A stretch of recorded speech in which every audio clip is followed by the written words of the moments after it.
What's up, OKC Thunder fans?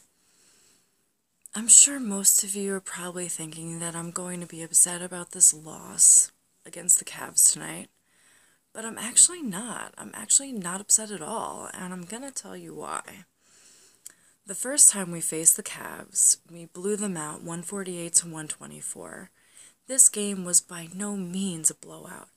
Actually, the Thunder almost took the game, and LeBron had to score 36 points to win. Sorry, but this new look Cavs team, I'm not as impressed as some of these people are making it sound like this is the best team to hit the NBA. Let's be real. Have they made significant improvements to their roster and to their defense? Absolutely. And I'm not saying anything about that. But are they as special as some of these analysts out here are making it sound? I think the jury's still out on that. I'm not going to sit here and, take anything away from the Cavs or take anything away from LeBron, but considering the way they were playing tonight, I'm sorry, but they should have beat the Thunder by way more. And considering also that Melo and Russ both did not have a real practice before tonight's game and have been out for the past 2 games with sprained ankle injuries, they played pretty well. At the beginning of the game, Russ kind of came out and he was feeling things out. You could see,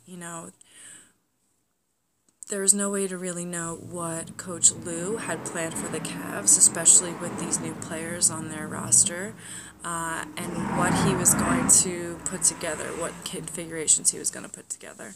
So I think Russ was trying to feel that out at first.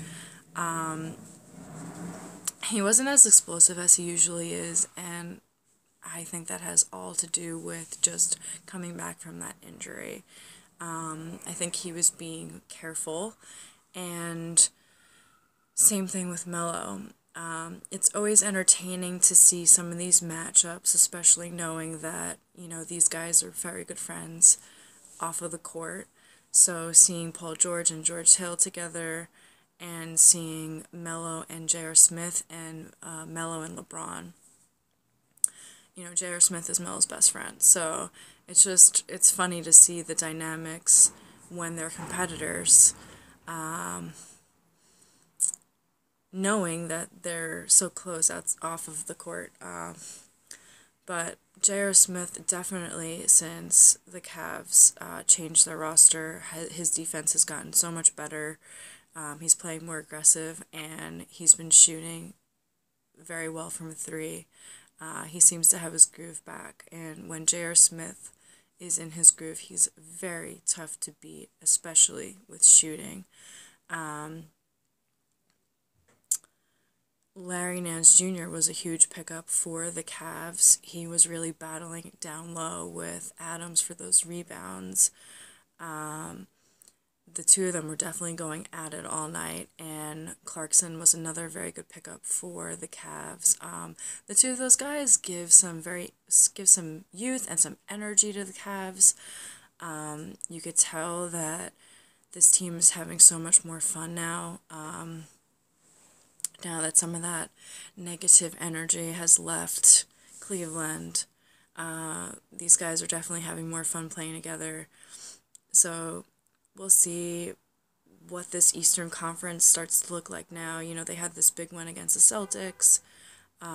It seems like the Raptors have made their way to the first seed in the Eastern Conference. Now that the Cavs have some of these new players, we'll see how the Eastern Conference starts to shape up. But I will say, with regards to the Thunder, I think Paul George was playing his game tonight. Melo seemed pretty comfortable. He was getting to his spots, making some smart plays.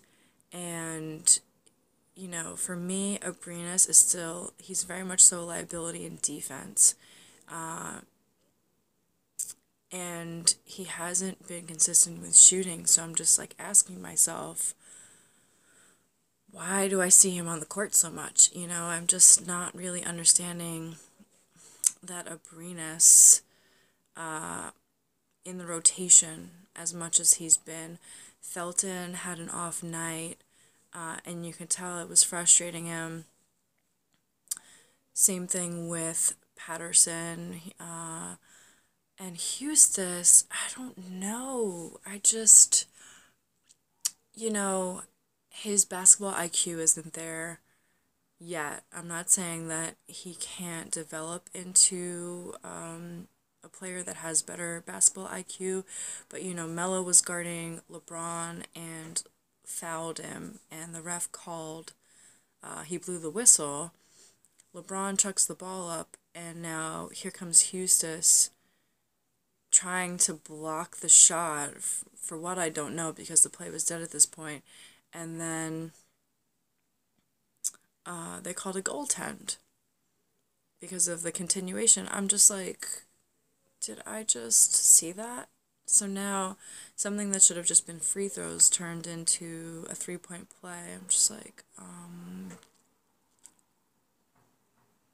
these are just mistakes that the Thunder can't afford to make.